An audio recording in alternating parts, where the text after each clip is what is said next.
Hello, I am back on Twitch doing live streams. I am, my name is Nick. I'm on YouTube as Nick Grimes, and I am here tonight to talk about, as you can see from this handsome gentleman right below me, I'm going to talk about Hell's Kitchen. This was the season 24 premiere. That's right, we got a new bunch of chefs that are willingly subjecting themselves to the potential wrath of the greatest chef in the world, Mr. Gordon Ramsay himself. And I'm really excited to do this. I did it once before. I started it for season 22, but I didn't finish and I ended up just deleting all the videos anyway. But I really regretted doing that, so I decided I'm going to give it another shot. And here I am. If you're watching this on YouTube, feel free to subscribe both here and to my Twitch channel. I will leave a link in the description below. But yeah, let's just get right to it. Well, let me take a drink first because it's really hot in my room right now. It's fall now, but it's still hot. Speaking of which, I meant to go live a little earlier, but there was actually fireworks going off. I'm like, really? We're still doing fireworks in the fall? Come on, people. It'd be ridiculous. Anyway, all that out of the way, I am ready to talk about the show. Season 24 premiere. Now, starting last season, we moved from Los Angeles to Foxwoods Resort and Casino in Connecticut, which, I'm from New England. So I was definitely appreciated seeing my favorite reality show come a little closer to me. I mean, it's not like I'm ever going to be on it because I can't cook to save my life. But yeah, we start with an intro. They show off Foxwoods. They show some nice panoramic views of it, and we've got a full theater full of fans and potential contestants. And then Ramsey appears on a screen saying that this is unlike any other season they've ever done. And then a narrator comes in and says that Ramsey's team has scoured the country and got one chef from all 50 states because this is Battle of the States.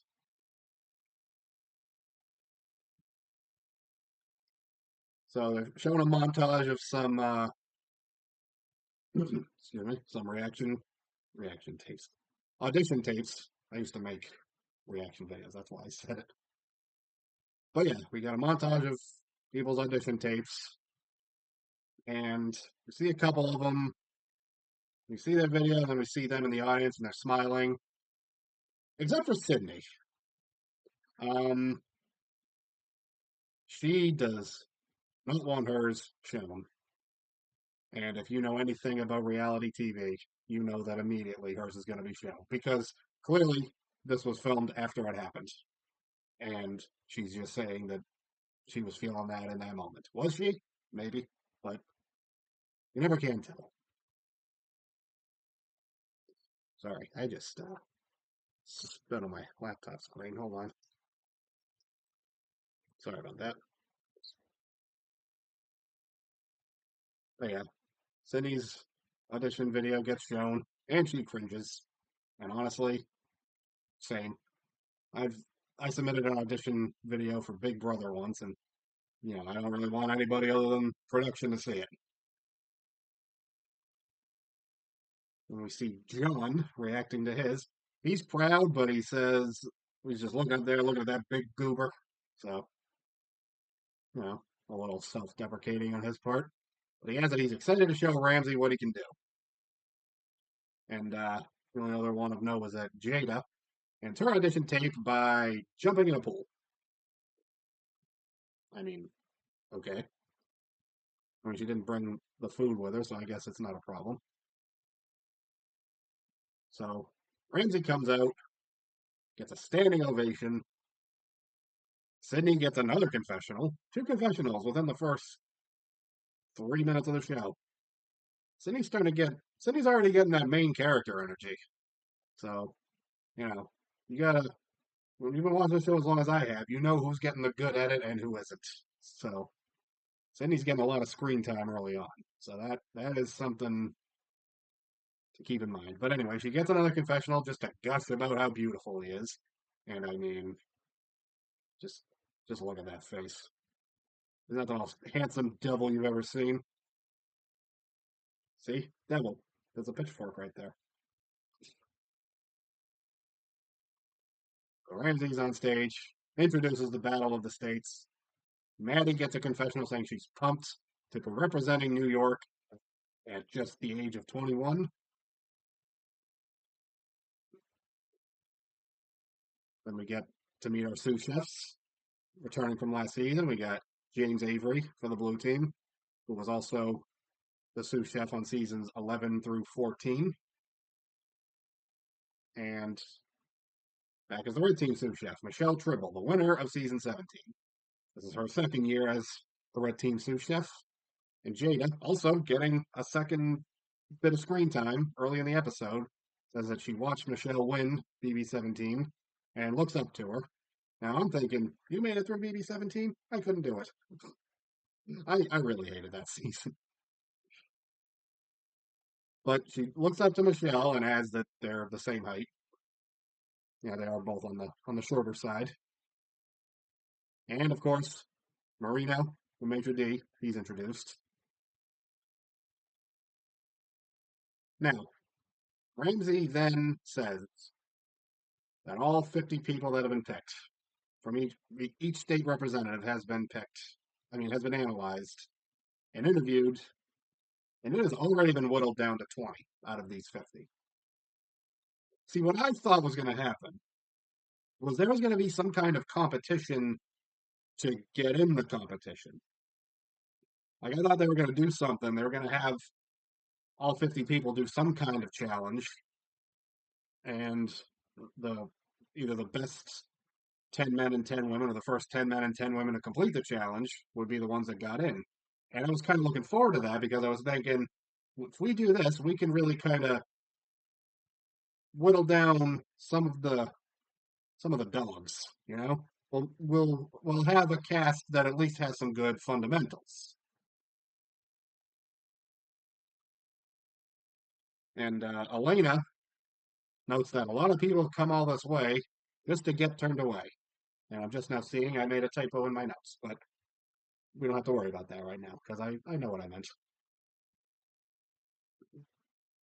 So Ramsey calls on the top 20 people that have been picked.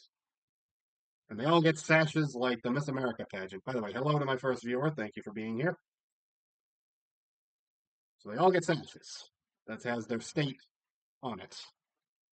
In order, we get Anaya from Delaware. She's very excited. Ramsey says it's Hell's Kitchen, not America's Got Talent. So trying to calm her down a little bit. Next up, we've got Sydney from North Carolina.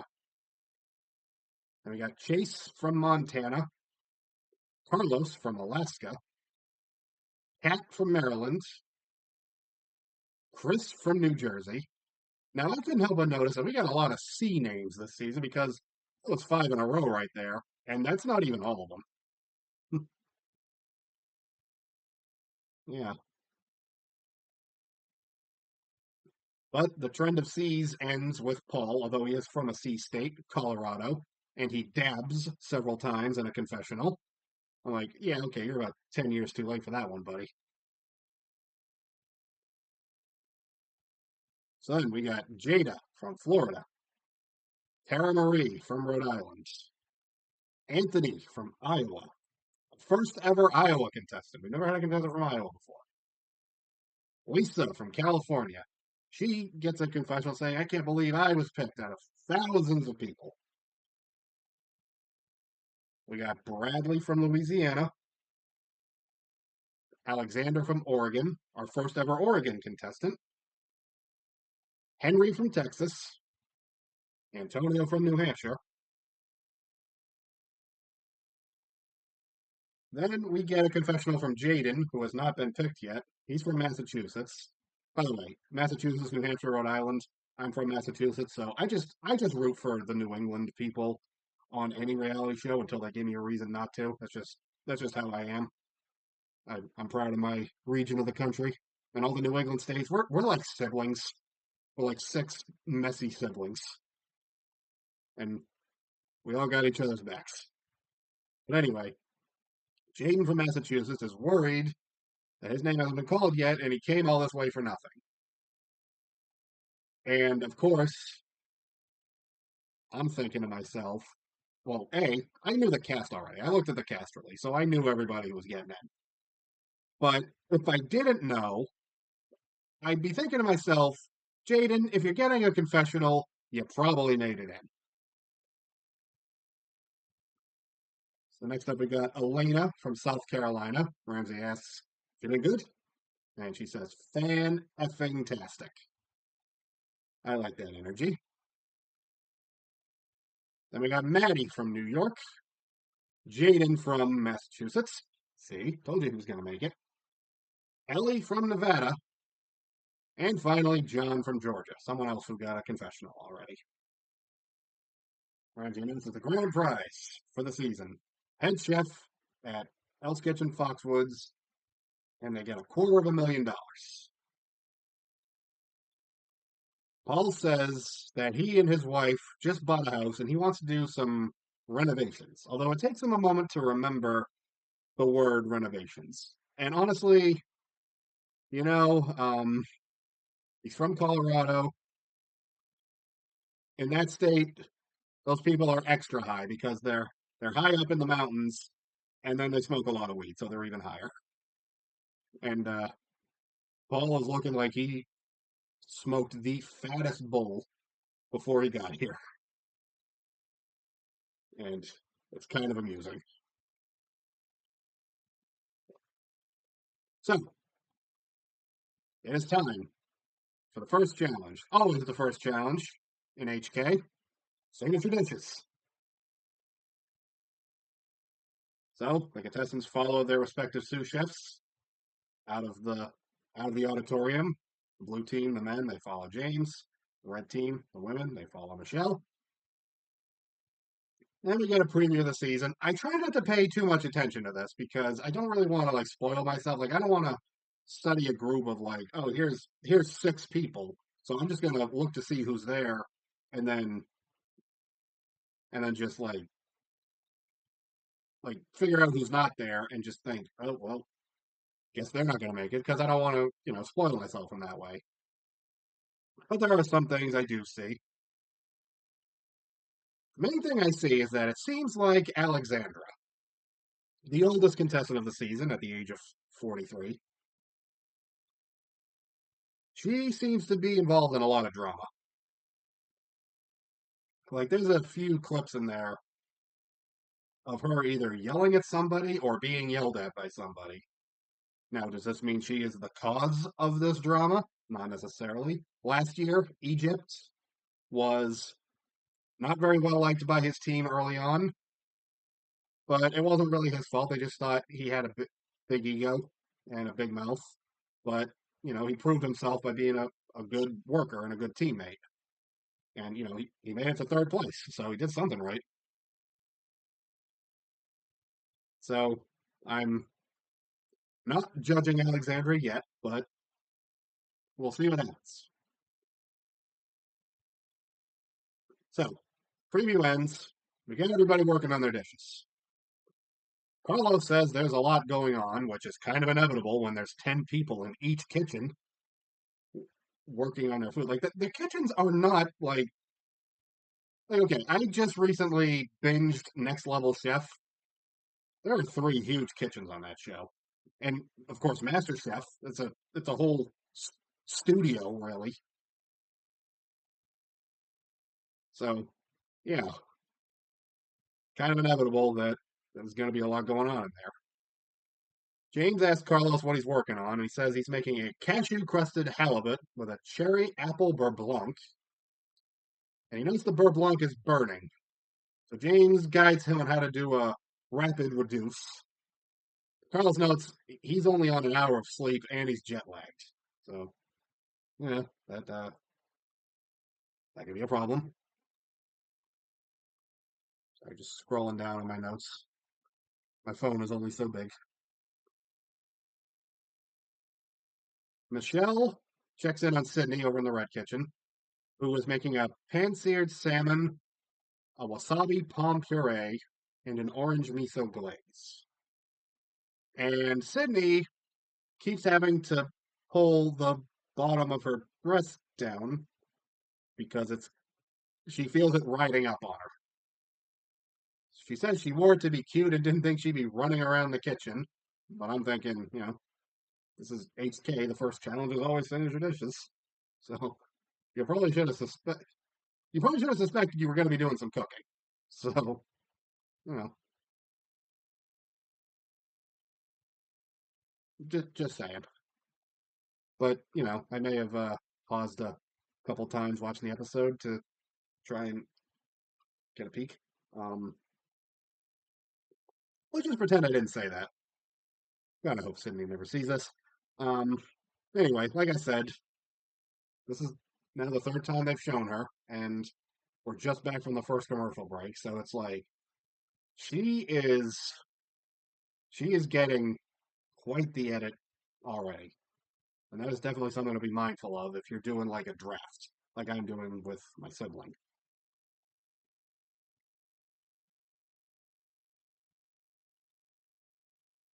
Um, we go back to the Blue Kitchen. James asks Chris what he's up to. He's making seared quail with corn jus. Says he wants to do what no one else will do and make quail.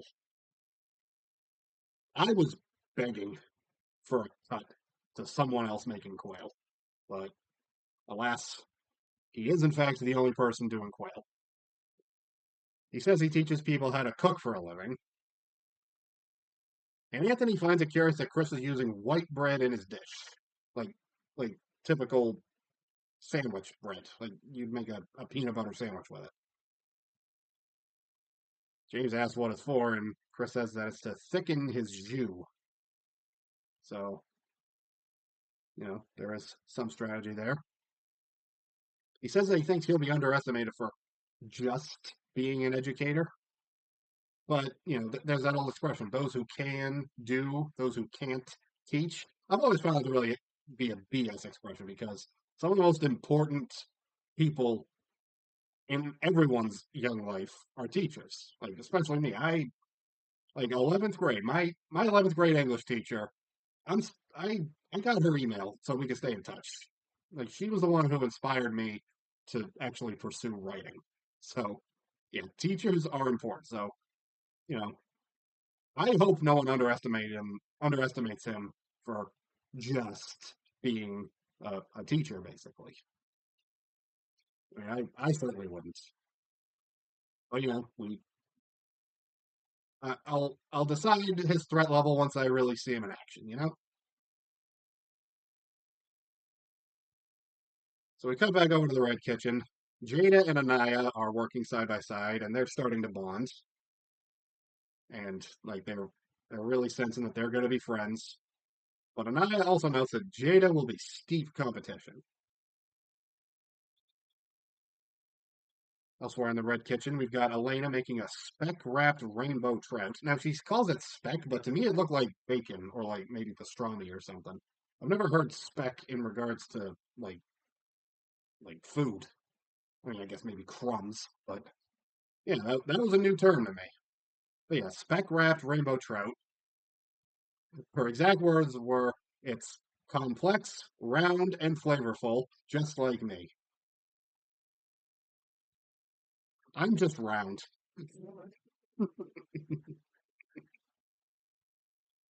Anyway, as she's putting it together, she's having trouble with the wrap.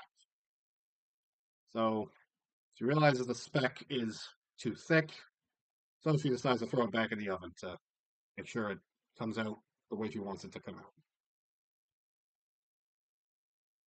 Cara Marie, one of my locals from Rhode Island, she is making watermelon tuna because she's vegan. Now, she is not the first vegan in HK history. That would be Josie from Young Guns season 20. But when she says she's vegan, her teammates are a little surprised, and she knows that they're looking at her like she has three heads, but she's willing to be bold. And the way I see it, you can you can be vegan all you want, but in this competition, eventually you're going to have to cook meat and fish.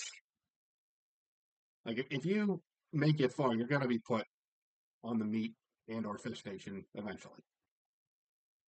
And going back to Josie, she was put on the meat station in her season at one point, and she actually did well. That might have actually been one of her better performances. So, you know, I'm not discounting Cara Marie. And listen, I'm not saying a vegan can't win a Gordon Ramsay show because Dino, my all-time favorite contestant in the history of MasterChef, he won his season.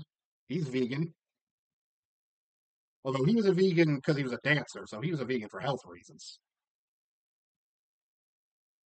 So yeah, I just Camry, it's like we'll see what she can do. But she's not the first person to make a vegan dish. Like she says it's one thing, but it's actually something else. I remember Sandra on season 22. She made vegan scallops, I think it was, or maybe it was no, it was scallops, and I think it was oyster mushrooms that were the substitute for the scallops.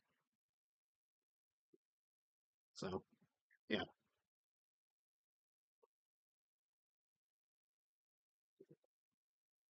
back in the blue kitchen, Bradley is making crispy skinned duck.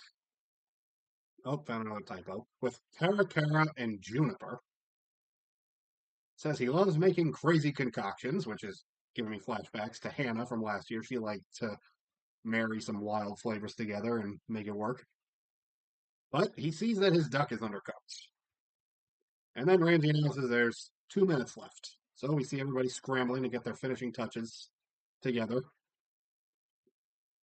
We get a quick glimpse of Bradley again, and he knows that his duck is now nailed. So he fixed this problem. So time runs out, and it is time for the judging round.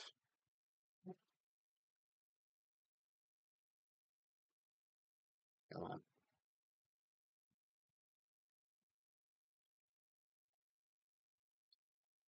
Sorry, I'm just having trouble scrolling.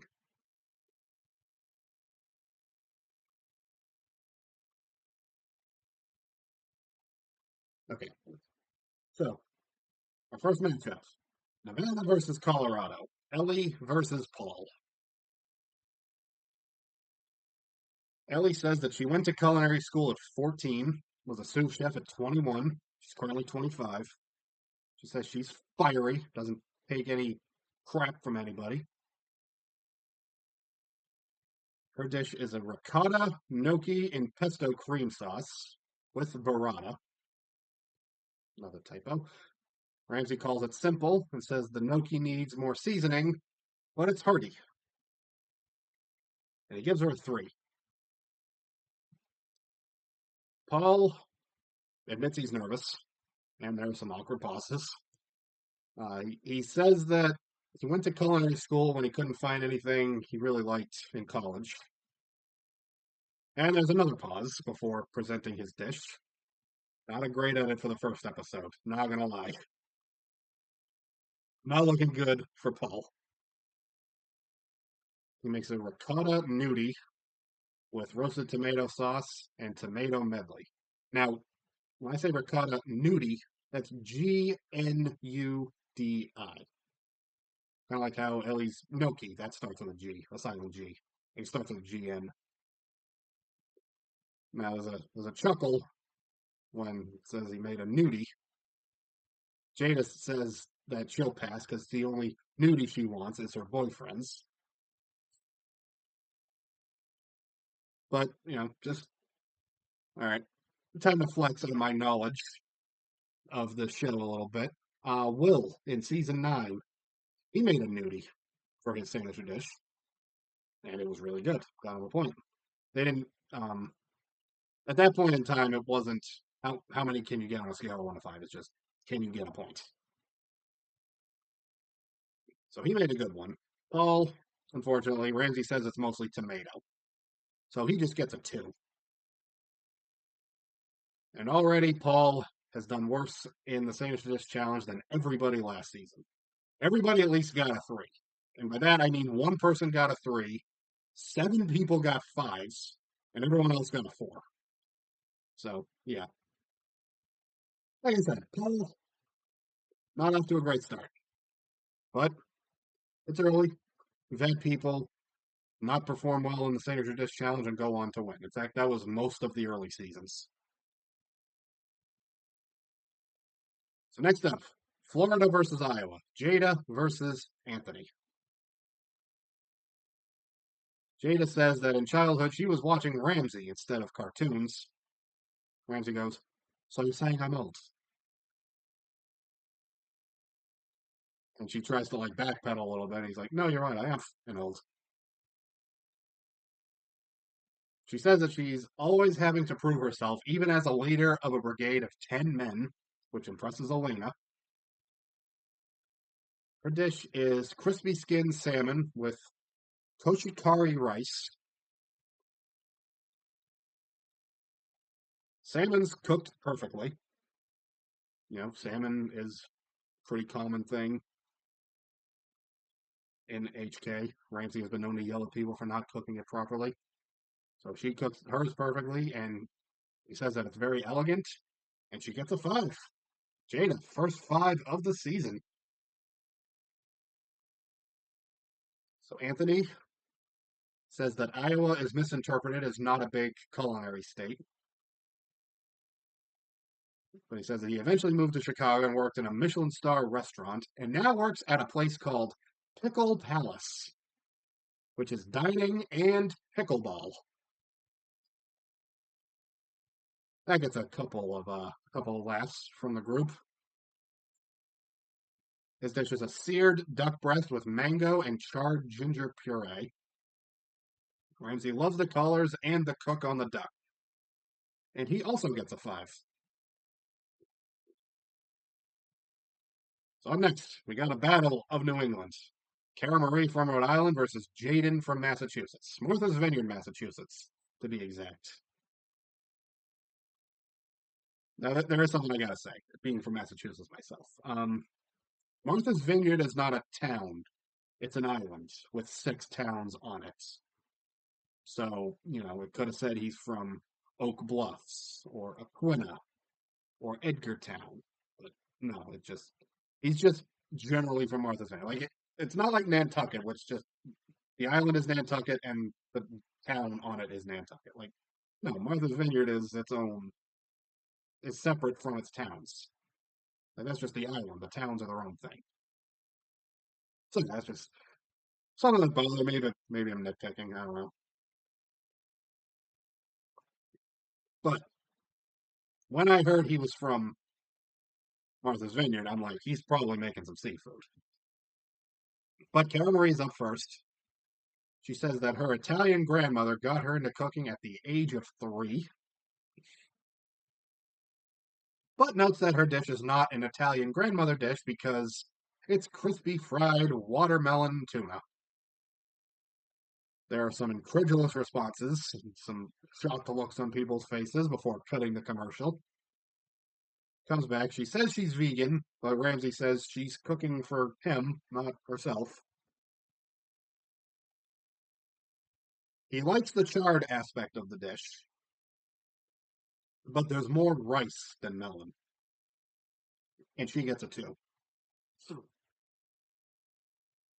Jaden, we don't really see the back and forth.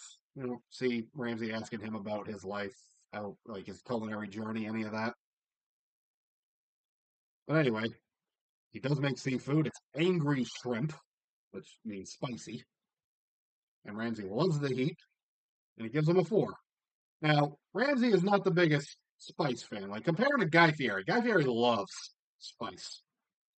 Like I said this once before, talking about these guys, like doing a compare and contrast. On a scale of 1 to 10, Guy Fieri likes his heat at like an 8 out of 10.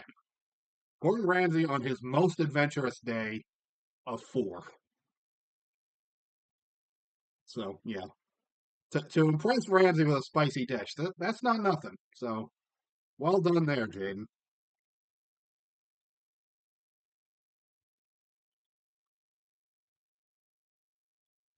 All right, next up we got Elena from South Carolina versus our last New Englander, Antonio from New Hampshire. Antonio also has his banter with Ramsey skipped. Not looking good for New England edit wise.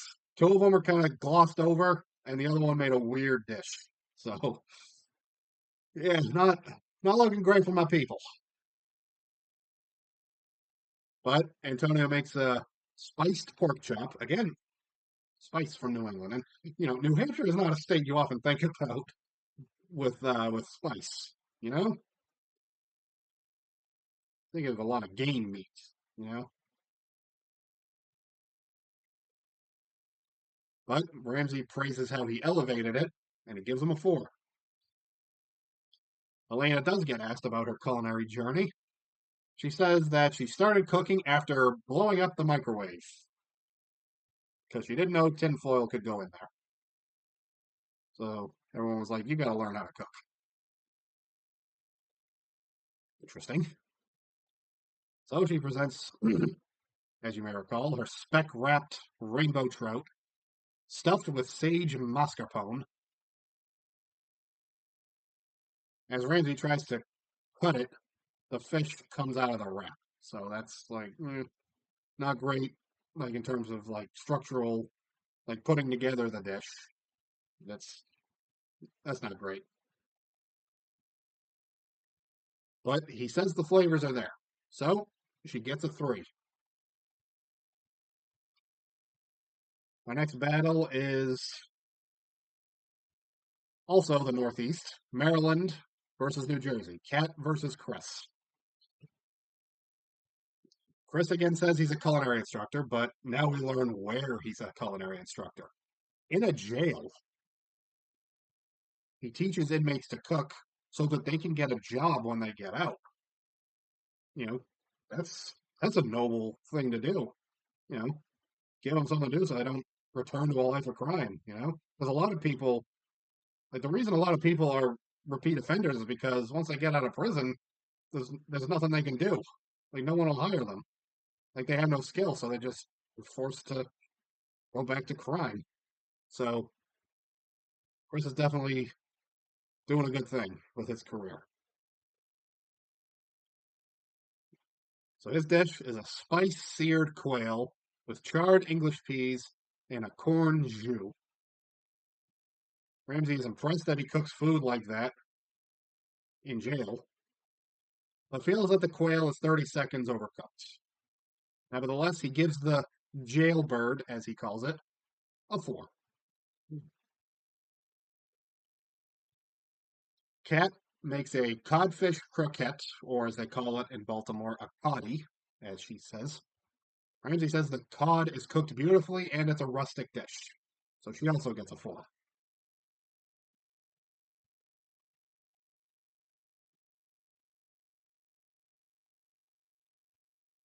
All right, next up, battle of two wildly different states, Montana versus Delaware, Chase versus Anaya. Chase makes elk tenderloin, very Montana sounding dish, with goat cheese infused mash. Because there's a large elk herd in his town, so like, yeah, that that does check out. Ramsey says it's a delicate, dainty protein with little fat, and it's very good. And he gets a 4.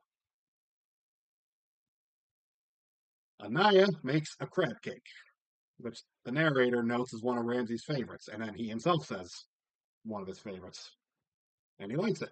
So she gets a 4. Two fours in a row once again.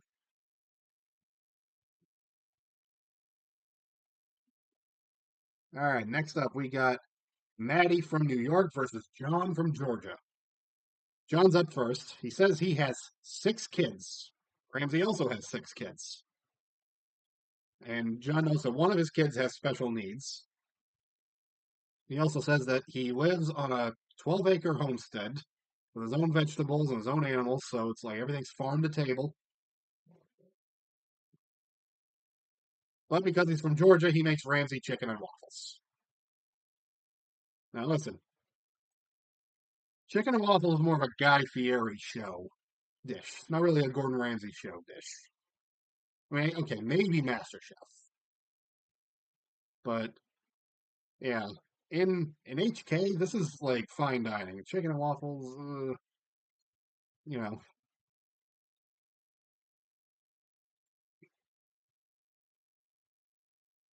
So yeah, everyone's surprised that he had the guts to do chicken and waffles. Anaya says she's shocked he'd even lift the dome.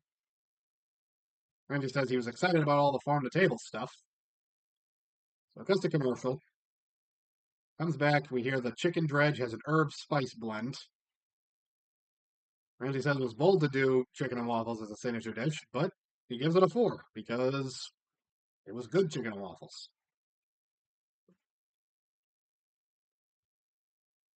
So Maddie, who was 21, says she was a sous chef at 18, co-owner of a restaurant at 19, and started a catering business at 21. And proudly declares she's accomplished more than people twice her age. She's accomplished more than me. I'm not quite twice her age yet, but yeah, she's done more than I have, that's for sure. I mean, I'm doing this. She's actually on the show, so you know. For her dish, it's a veggie stir fry over basmati rice with marinated strip steak. The steak is cooked beautifully, but the rice needs seasoning. But still good enough to get her a 4. So yeah, once again, 2 4s. Up next, we've got Sydney from North Carolina versus Carlos from Alaska. Carlos only our second Alaska contestant after Ava from season 20, Young Guns. Carlos says his original passion was skateboarding, but got into culinary to set an example to his 5 little sisters. His dish is a cashew crusted halibut with a cherry apple beurre blanc and basmati rice pilaf. Ramsay asks him about the ways he cooked it, and he mentions a couple different cooking methods. And sure enough, the halibut is overcooked. So he only gets a 2.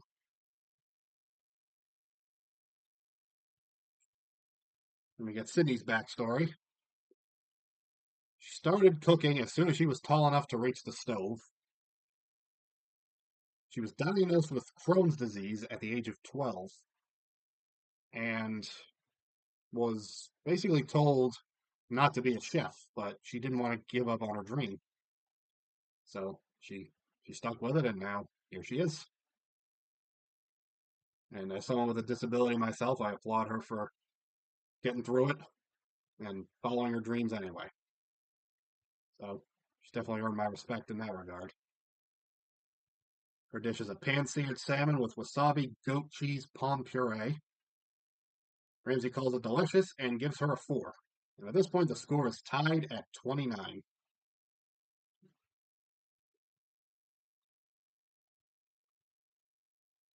Dang it, I spit on my phone. Sorry.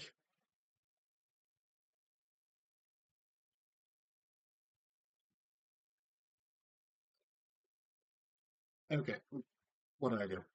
What did I do? Pressed a button and the internet opened. Sorry about that. Well, you probably didn't see it. Anyway, our next battle, Alexandra from Oregon versus Bradley from Louisiana. Ramsey asked Alexandra for an insight to her journey, and she turns out to be a bit of a chatty Cathy. Like, we get the montage edit of her going through her life story, basically.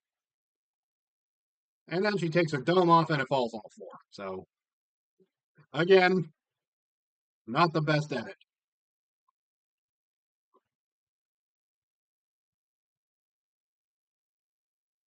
It's a crispy skinned chicken thigh on top of Greek lemon potatoes. Ramsey says it looks like a big fat Greek mess, but it tastes delicious. She gets a 4.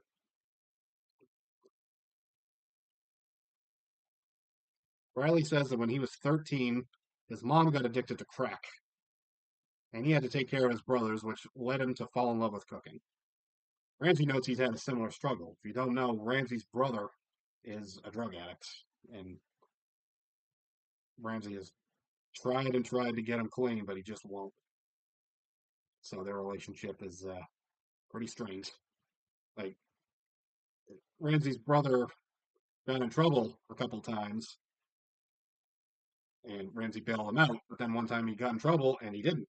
He just said, "Sometimes you gotta give that tough love and hope that it'll fix him." But that just ruined their relationship further. So yeah, Ramsey definitely knows that struggle.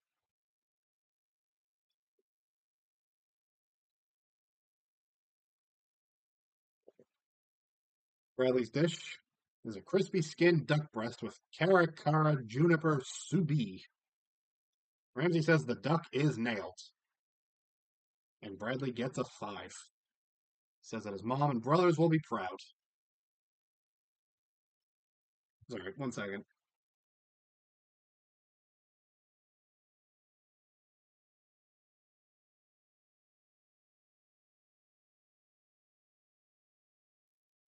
Sorry about that.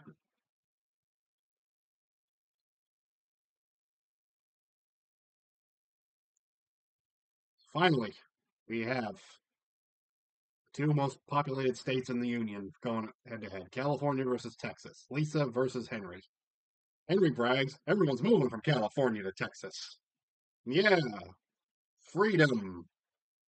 Freedom from functional power grids. Anyway, Henry says that he spent 6 years in the Air Force and then went to culinary school. His dish is a ricotta gnocchi with vodka sauce. Ramsey says he elevated it and he gives him a 4. Lisa says she had to quit her chef de cuisine position after giving birth to her daughter, and she's basically here to be a chef again.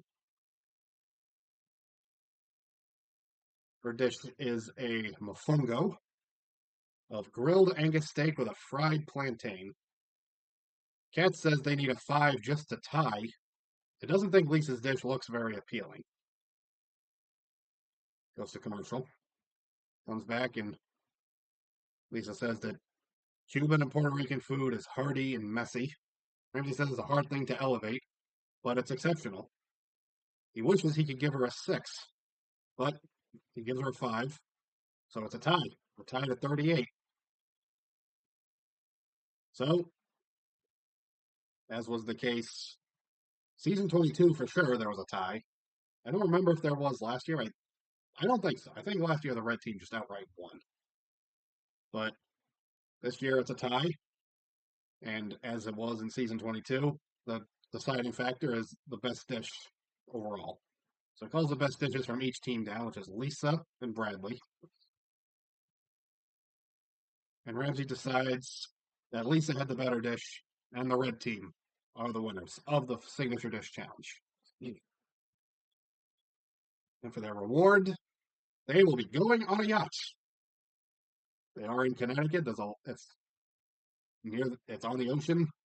A lot of rich people live in Connecticut. Like the rich New Yorkers that don't want to live in New York live in Connecticut. Sorry. Blue team, their punishment. They must prepare the dining room for the first dinner service the following night. The sous chefs introduce the contestants to the dorms. They're all just taking it in. A couple of guys are hanging out. And John says that he accidentally brought a knife on a plane once, like a pocket knife. And I'm just thinking, why was that allowed on TV? That might inspire some people. Like that's something you keep to yourself. I can't even believe that was allowed on TV. Like the SEC decided that was okay. Anyway, we see the ladies on the yacht. They're enjoying it. They seem to be bonding, but Kat thinks that it's just a facade and that everyone's true colors will come out later. Then they see another boat approaching. Ramsey's on it, and he takes that boat to their boat. And Elena compares him to James Bond. He does like to make an entrance whenever he can, especially on MasterChef. I mean, this past season, he showed up driving a train.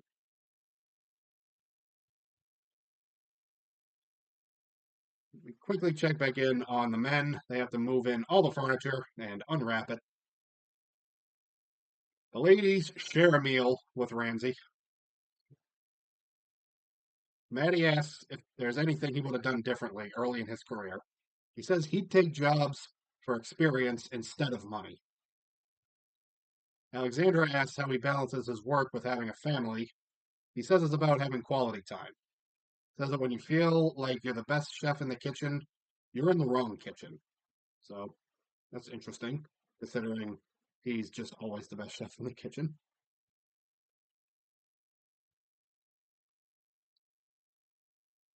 So go back to the men. They're doing their punishment. Jaden gets a confessional saying he's worried about Paul and Carlos because of their twos in the challenge. And Paul actually at one point has to ask, "What is this?" And the the lady who's like works in the dining room, she's like, "That's a butter knife." And I'm like, "Really? This chef doesn't know what a butter knife is? I know what a butter knife is." Carlos gets a confessional saying he doesn't want his teammates to think he's weak. And then it shows him lifting a box of silverware, and the bottom falls out, and the silverware just spills all over the floor. Now, that really could have happened to anyone, but of course it had to happen to him, who was already feeling bad about himself, about his poor performance. I feel like that box was set up to fall on whoever happened to pick it up. Just happened to fall out on the guy who was already feeling down about himself to a disappointing performance.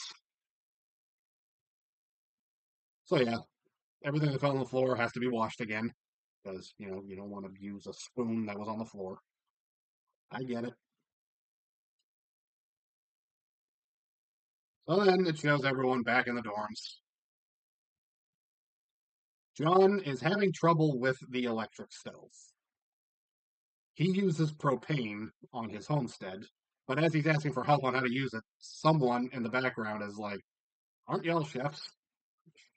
So that was kind of funny. The men have a conversation in their rooms about how much showering is too much. Like Jaden's like, "You don't shower twice a day," and I think it was Anthony was like, "That's bad for your skin." And just keep an eye on yourself. You don't have to do it twice a day. Ideally once a day, but nobody's perfect.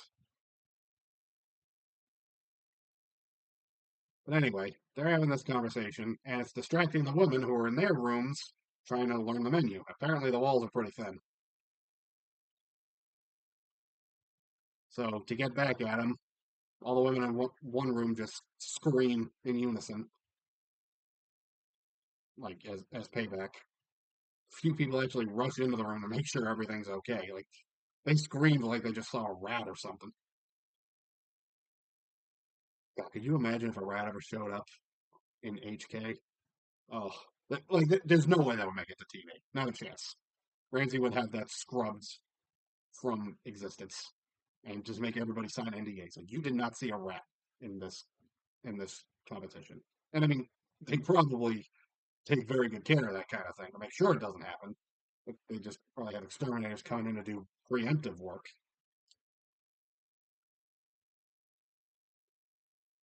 Anyway, everyone comes down into the dining room. They're all in their chef jackets now. The men are wearing blue jackets. The women are wearing red jackets, as usual. Ramsey gives his spiel. They're in Connecticut, which was once known as the Provision State, due to supplying George Washington's forces during the Revolutionary War. And now they are using Connecticut's bounty. They have the freshest ingredients. They have the benefit of the freshest ingredients now. And then a large box falls from the ceiling, and the episode ends. You'll have to tune in next week to see what's in that box.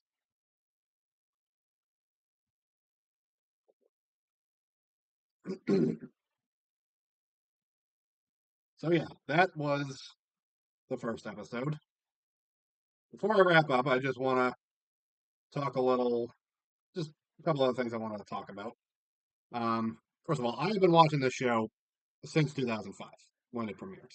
I am obsessed with it. I have watched almost every season. I've at least tried to watch every season, but some seasons I did not like and didn't finish because, you got to protect your peace.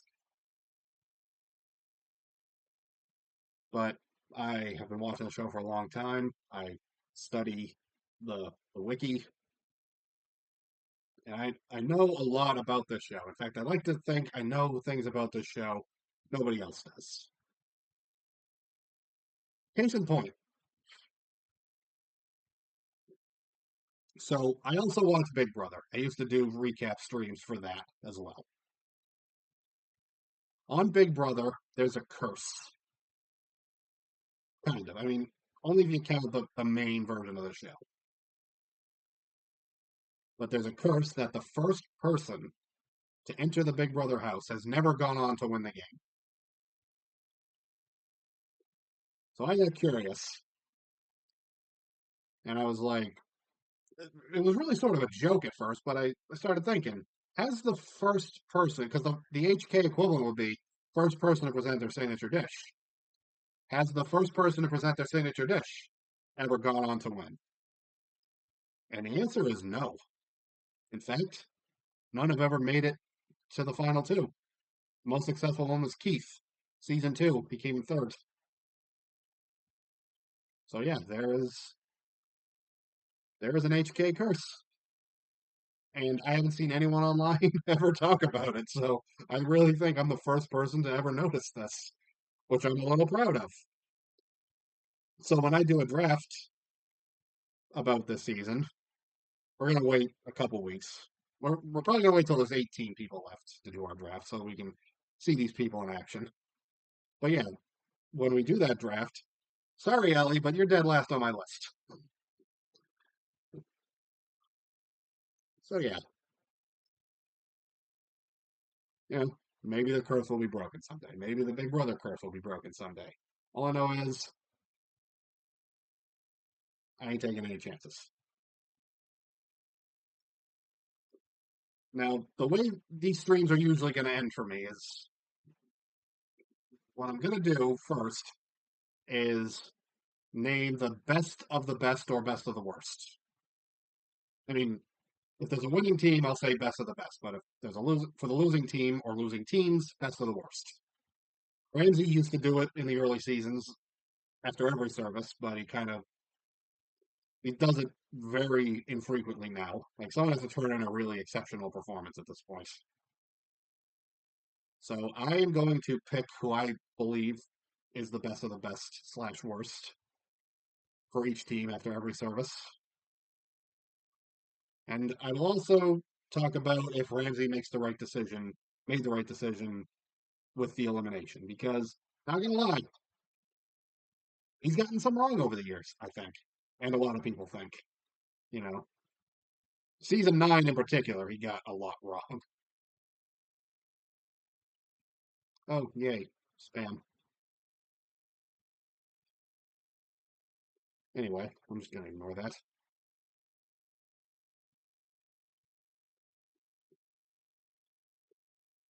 Um, I'm also gonna talk about like because there's celebrity guests in most of the services these days.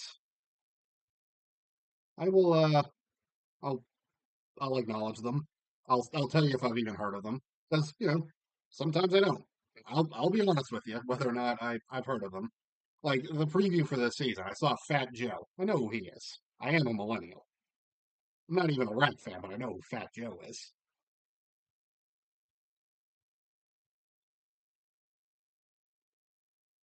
Um, and also something I want to talk about: the fact that there are 20 chefs. The last few have been 18 chefs, and they only did 20 chefs twice. And in my opinion, the last time that they did 20 chefs, it was the worst service in the history of the show. It was the first service of season 12, 20 people, 9 people in each kitchen, plus one person per team doing tableside. And no food left either kitchen. It was just an absolute train wreck. Both teams lost. In fact, both teams lost the first three services that year. It took until the fourth episode for there to finally be a winning team. That's how bad it was.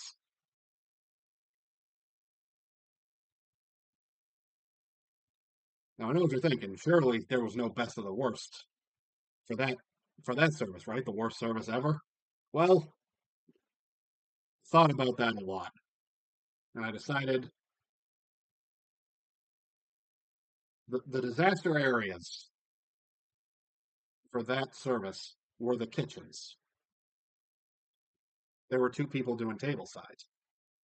So for that reason and that reason alone, just for being the furthest away from the disaster area, Melanie for the red team and Chris for the blue team were best of the worst in that first season 12 service where no food was served. Yeah.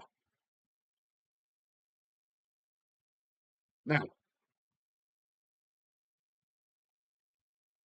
for this Battle of the States thing, it got me thinking, are there any states that haven't been represented? Like, you know, as I said earlier, Iowa and Oregon are being represented for the first time. And obviously, there were representatives from every state here this season, but I'm only counting the people that made it into the competition properly. People who got to wear a jacket, got a cast photo, that kind of thing.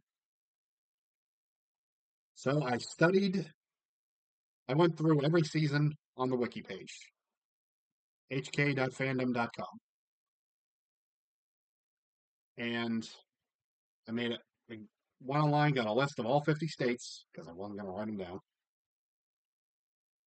And I worked my way, well, I didn't work my way backwards, but I started with this season and just deleted 20 states right off the bat. Then I went back to season one. And every season, every state I saw, I would just delete it from the list. And in doing this, I discovered that as of this season, there are 8 states that have yet to have a contestant make it to HK. Those states are the Dakotas, North and South. Speaking of directions, West Virginia, Alabama, Utah, Idaho, Oklahoma, and Washington State. That one surprised me. Like, that's a pretty well populated state, and Seattle is a big seafood hub. Plus, there's a lot of Washington that's on the Pacific Ocean, so well, the whole state is a big seafood hub. So yeah, I'm really surprised that we've had a contestant from Wyoming, Charlene, in season 21, but we've never had a contestant from Washington. That's that's crazy to me. That really blew me away. I would have never guessed that. The other states didn't surprise me too much. I mean, maybe Alabama a little bit, soul food. But but yeah, Washington was the big surprise for me. All right, I've been talking for almost an hour now. I'm going to wrap this up. Thank you to my one viewer for watching this live on Twitch. If you're watching this on YouTube, thank you. I appreciate it. You can follow me on Twitch, twitch.tv/Mount Rudmore. The link is in the description below. And yeah, this has been fun. I'm going to really do my best to stick with this season. But when I covered Big Brother, I covered 4 seasons of Big Brother, and I only made it to the end of one of them. So yeah, let's hope I can follow through this time. I'm really gonna try because I had fun with this stream. I had fun showing off my knowledge because like my inspiration is the top Big Brother podcaster, Taron Armstrong. He has an encyclopedic knowledge of Big Brother. And I wouldn't say mine's encyclopedic, but it's pretty good. And I know how to find the information I need with HK. Like I can tell you where every contestant ever finished. Yeah, that's my weird neurodivergent brain for you. But yeah, that's why I want to do this. I want I want to flex a little bit, show show off how knowledgeable I am on things. Anyway, that'll do it for this stream. Thanks for watching. See you next time. Peace.